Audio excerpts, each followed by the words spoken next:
All decisions under free will involve four questions. Who am I? Where am I? Where am I going to go? How do I get there?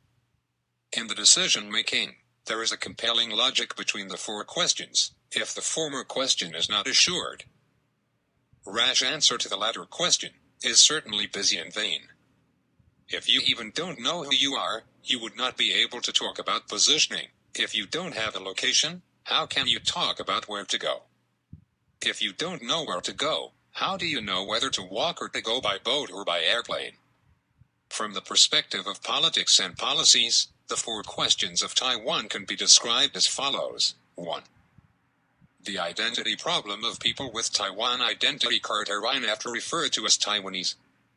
2. Taiwanese perception of Taiwan's international situation and world status. 3. Judging Taiwan's achievable goals under this perception. 4. How to achieve the goals by technical and prioritization of compliance steps. Any rational discussion is based on some kind of thinking frame. The above is my thinking frame. The reader can disagree with this frame, but under this frame I proceed the following discussion. The points of discussion will be whether Taiwan should be independence, and whether Taiwan could be independence. First, let's talk about who is Taiwan, the identity problem. Taiwan is a product of geographical history. Its consanguinity is mixed with the original natives, Dutch, Spain, Portuguese, Pan-Chinese, Japanese, and the Southern Islands. The DNA of oceans is very strong. Those are the people who are willing to start their own businesses in Taiwan, who have received Taiwan's identity cards, paid taxes according to Taiwan's tax laws, and abided by Taiwan's laws. They are all Taiwanese. In addition to this biggest common criterion, any else standards of identity are all nonsense. Second, let's talk about Taiwanese perception of Taiwan's international situation and world status.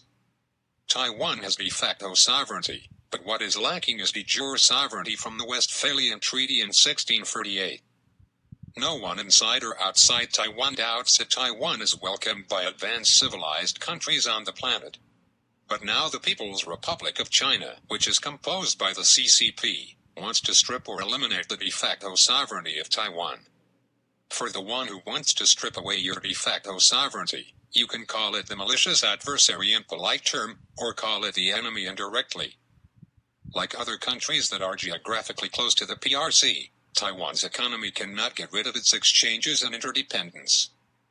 When you don't consider this relationship in making decisions, it's called self-deception. However, under the global attack of the United States, it is still uncertain whether the CCP can continue to maintain social order and political power under the dictatorship system. If the dictatorship is sustained, the threat to Taiwan will intensify. If it cannot sustained, the resulting landslides and rock flow will endanger Taiwan in other ways. No matter how the future develops, if Taiwan breaks away from such consideration in making decisions, it is also self-deception. The third question, where is Taiwan going to go? Reunification and maintaining the status quo is no longer an option, and the reason is from Beijing. Beijing has shown it will not allow Taiwan to retain the de facto sovereignty, and its practices in Hong Kong have proved that. The one China which does not even have actual sovereignty, frankly speaking, no anyone Taiwanese who have been baptized by the democracy will accept it. The current state of affairs in the United States and China has greatly encouraged those who support the de jure sovereignty. Its popular argument is, independence is the only way out for Taiwan. At the level of vague concepts, this statement makes sense, but there is a causal flaw in the logical extension of the previous question, where is Taiwan going to go?